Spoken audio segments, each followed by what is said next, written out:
Assalamualaikum warahmatullahi wabarakatuh. Selamat pagi dan salam sejahtera untuk kita semua.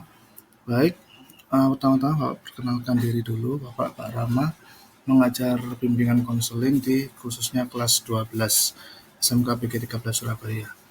Untuk topik di minggu kedua ini yaitu kita akan mempelajari bagaimana orientasi pilihan karir lulusan SMK dan MAK. Jadi tujuannya apa sih? Yaitu untuk memahami beberapa pilihan karir setelah lulus dari SMK serta mampu memahami konsekuensi dari setiap keputusan pilihan karir tersebut.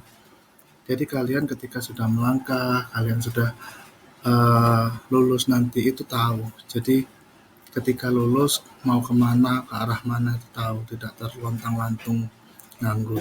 Oke, terlebih dahulu kita ice breaking dulu ya untuk mencairkan suasana. Oke, nah ini adalah tumpukan batu. Di sini ada tumpukan beberapa batu. Coba kalian amati dan kalian temukan ada gambar wajah di situ. Kalau bisa nanti silakan komen di kolom deskripsi, di kolom komentar di YouTube Mas Bapak. Karena video ini nanti akan Bapak unggah di YouTube. Oke, Bapak tunggu. Ada yang bisa menemukan? Oke, ada 5 gambar wajah, coba diamati di tumpukan batu tersebut. Ya, selanjutnya Bapak jelaskan masalah bagaimana sih peminatan ketika setelah selesai studi lanjut. Jadi sebagian siswa menjelang selesai studinya di SMK itu diharapkan mampu memahami tentang bagaimana masa depannya ke depan. Pasti banyak pertanyaan-pertanyaan di masyarakat ketika kalian sudah lulus nanti. Setelah lulus kok nganggur, setelah lulus kok dan lain sebagainya, kenapa nggak kerja, kenapa nggak kuliah, lontang-lantung dan lain sebagainya. Dan itu yang tidak diharapkan oleh kami selaku Bapak Ibu guru maupun juga orang tua kalian di rumah. Seperti itu. Oke, lalu di sini Bapak menggambarkan sebuah skema ya. Jadi lulusan SMK itu bisa memilih di kuliah di perguruan tinggi maupun bekerja atau berwirausaha. Nah, untuk kuliah di perguruan tinggi itu ada beberapa bidang keilmuan yaitu ilmu sains, ilmu teknik, ilmu ekonomi, hukum sospol, pertanian, kesehatan, ilmu dan lain sebagainya. Nah, kalau misalnya yang bekerja berarti bisa memilih kursus atau kepelatihan seperti itu. Kursus juga bisa diambil ketika kalian nyambi kuliah, makanya di sini ada garis putus-putus itu bisa menjadi opsi. Lalu tujuannya ketika kuliah pasti tujuan kuliah maupun kalian ikut kursus pasti akan ke dunia kerja dan dunia usaha yang kedepannya akan menentukan karir kalian. Nah, ini ada skema atau jalur karir SMK dan MAK. Baik, Bapak jelaskan sedikit ya. SMK dan MAK. Lalu syarat kelulusannya. Nah, ketika lulus ada dua pilihan, lulus atau tidak lulus. Nah, kita bicara yang tidak lulus dulu.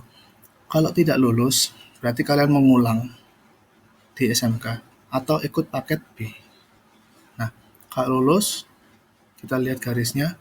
Di sini kuliah di perguruan tinggi atau bekerja atau wirausaha. Nah, perguruan tinggi sendiri itu dibagi dua, yaitu negeri dan swasta. Lanjut. Nah, beberapa pertanyaan apabila studi lanjut atau kuliah. Apa program studi yang diminati? Bagaimana prospek masa depan program studi tersebut dan lain sebagainya. Jika pertanyaan kalau di bidang bimbel atau kursus, itu program apa yang dipilih untuk bimbel? Lalu bagaimana prospek masa depannya dan lain sebagainya. Pertanyaan kalau masuk di dunia kerja, di mana sumber informasi kerja? Bagaimana cara merespon informasi kerja? Nah, pilihan ke studi lanjut ke perguruan tinggi D1, D2, D3, dan S1 agar kalian tuh memahami wawasan yang lebih luas sehingga dapat membentuk pola pikir mindset dalam diri ya. Kita lanjutkan ke yang slide tadi, yaitu kenapa sih kalian tuh kuliah.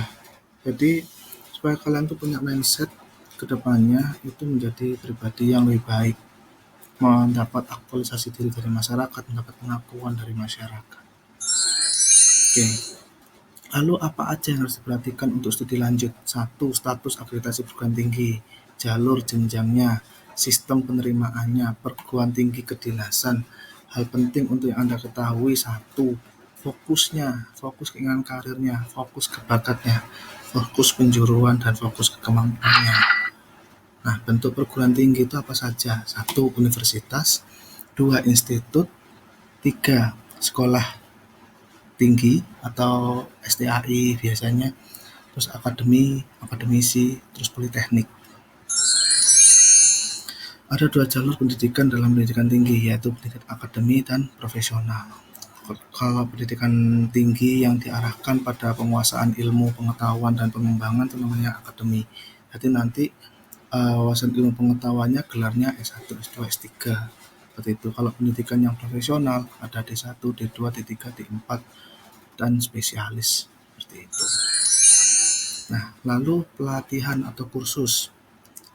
Nah, kursus ini sudah diatur dalam Peraturan Pemerintah Nomor 73 Tahun 91, yaitu satuan pendidikan luar sekolah yang terdiri dari sekelompok warga masyarakat yang memberikan pengetahuan, keterampilan, dan sikap mental tertentu bagi warga belajar, misalnya kursus komputer dan kursus menjahit. Seperti itu. Nah, bagi kalian yang ingin nanti setelah sekolah itu melanjutkan ke dunia kerja, nah ini bekerja merupakan perwujudan citra manusia dari Tuhan yang diberikan kemampuan untuk menguasai alam semesta secara bijaksana dan bertanggung jawab. Nah, jadi untuk mendapatkan pekerjaan ada beberapa tahap yang harus kalian laksanakan, itu mencari lowongannya dulu, terus mengikuti istilahnya tes, resiko tes, dan on the job training, yaitu magang atau masa pelatihan gitu. Nah, jadi di SMK, di sekolah kalian, di SMK Negeri 13 Surabaya itu sudah ada bursa kerja khusus yang dimana Bapak tangani sendiri. Bursa kerja khusus itu dimana setiap kali alumni, setiap kali lulusan itu mendapatkan informasi minimal mengenai lowongan pekerjaan yang sesuai dengan bidang kompetensi kalian, baik yang di TKJ, OTKP, PDP, dan DKV. Nah, untuk lebih detailnya lagi, kita bisa ketemu tatap muka atau konsultasi secara pribadi. Nah, tugas untuk topik kedua ini Bapak taruh di kolom deskripsi, kalian isi Google Form yang sudah ada di kolom deskripsi, dan untuk presensinya itu kalian silakan tulis di kolom komentar nama, kelas, dan keinginan kalian untuk melanjutkan bekerja atau kuliah atau wirausaha. Nah, seperti itu. Terima kasih perhatiannya. Kita sebenarnya lebih enak ya kalau misalnya kita ngomong langsung, tidak dengan materi yang secara daring seperti ini.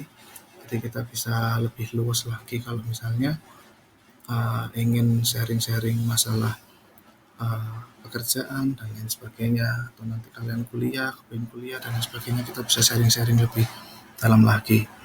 Nah, kalau ingin lebih intens lagi, kalian bisa WA ke nomor Bapak. Nanti Bapak respon ya, asalkan satu harus ada sopan santun tata keramanya juga. Ya, jadi perkenalkan diri kalian dari mana, salam dulu gitu. Jadi dalam dunia kerja itu yang paling penting itu adalah attitude, sikap. Kalau kalian sikap aja nggak punya, gimana dunia kerja itu mau menerima kalian sepintar apapun kalian. Tapi kalau attitude atau sikap kalian buruk, ya percuma, buat apa. Oke, terima kasih untuk kesempatan kali ini. Kita teruskan lagi nanti di topik yang ketiga. Ya, akhir kalam, wassalamualaikum warahmatullahi wabarakatuh.